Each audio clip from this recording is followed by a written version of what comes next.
Thanks to Montira's presentation yesterday, we have a nice solid foundation of what intangible heritage is, what the goals and aims of UNESCO are, and now we're going to twist that up a bit, deconstruct some ideas, and really question some of these things. But it's good to know we do have a nice idea of that UNESCO perspective.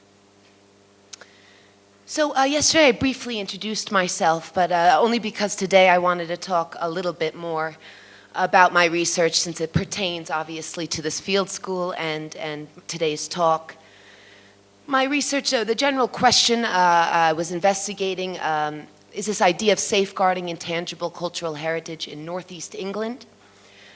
And the angle I used was a museological angle. How can museums effectively safeguard intangible heritage? And so I conducted interviews around 12 museums in the northeast of England. But right now I'd like to talk more about these three expressions I also studied. So the northeast of England, just very briefly, in my research consists of three counties: Northumberland County in the north, Scotland is above that, it borders with Scotland, Durham County in the south, perhaps you've heard of Durham University, and Tyne and Wear County in the middle, within which the city of Newcastle is located.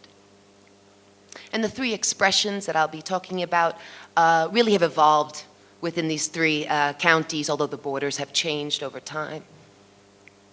So I was looking at general folk music, living traditions. These are folk musicians playing fiddles, bagpipes, a bit of a drum out in the countryside west of Newcastle.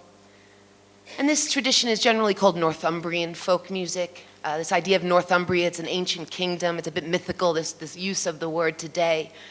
But really the music is unique to the Northeast. It's a mix of Irish traditions as well. It's a big mélange of musical styles. However, it's unique to the Northeast of England. These are students at a summer school at Durham University learning Northumbrian style music on fiddles. I also looked at a bagpipe that's unique to the northeast of England, the Northumbrian small pipe. This is a young performer performing at a competition in the north of the northeast in a town called Alnwick.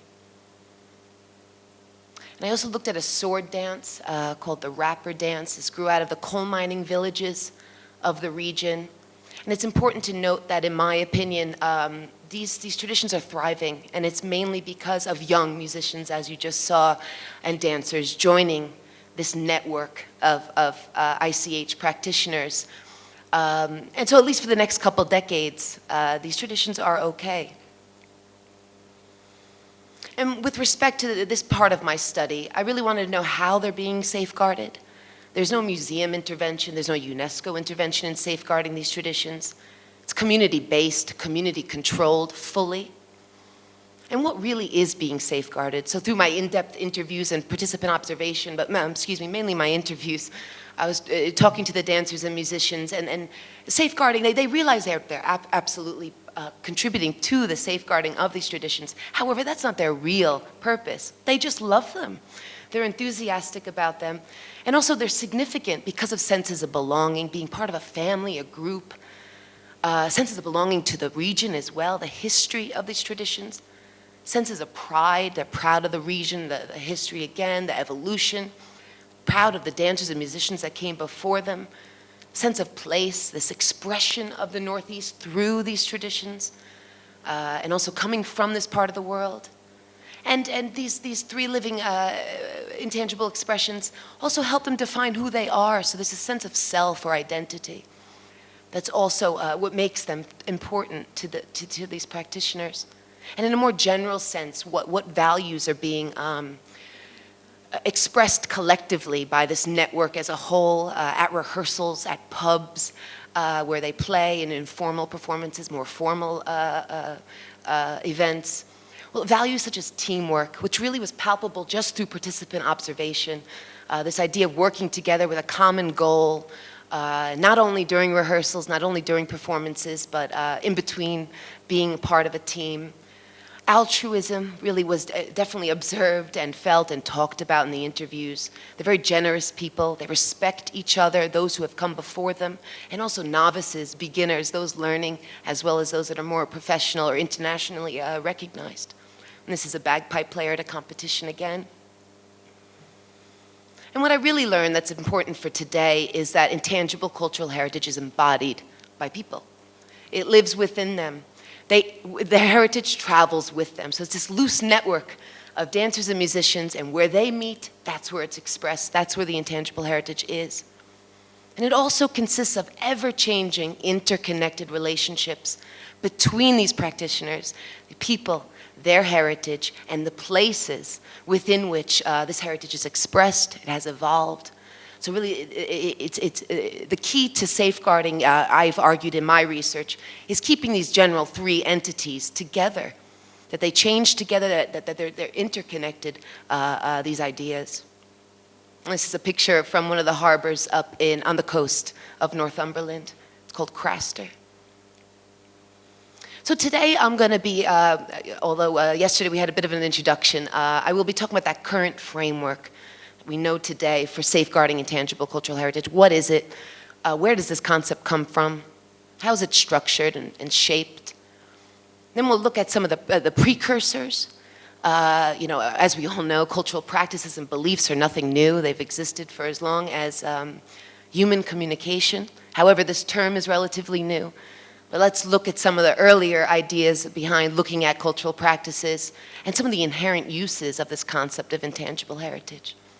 What are the parameters of this concept? What isn't intangible heritage? Again, as prescribed by UNESCO. How do we apply, when we have this concept of intangible heritage, it's an application of this concept, which really is a selection of what gets that idea, what gets that title. I'll quickly go through the legal perspectives in this discourse. This generally goes back into the history of the convention and UNESCO's role in safeguarding intangible heritage internationally. I'll quickly touch upon some museological considerations, particularly fossilization, this idea of killing, in a way, living expressions of heritage. Then we'll move on to more general anthropological considerations, focusing on this idea of folklorization. And then we'll be looking at some of the benefits after all that critique. Maybe there are some strengths of this convention. And then we'll also be, sorry about that, summarizing some of my key points. So the current framework, again, we had a nice introduction yesterday by Montira. But really, it's important to understand the structure of this framework. It is structured by the convention. It's the convention that conceptualizes this idea of intangible heritage, where the concept is shaped. It's through the convention that the idea of intangible heritage is promoted, and mainly through national inventories, lists, etc. These are the instruments of the convention, the tools to publicizing the idea. And it's through the convention that we strive or hope or wonder if intangible heritage will be safeguarded. But it's really important to note that while this is the structure, what propels it forward?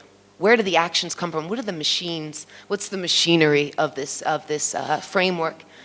And Kirschenbach-Gimblett so cleverly notes that this structure, this framework, is propelled forward by traditional museological values, such as we see something as important, we designate it as heritage, and then we must preserve it.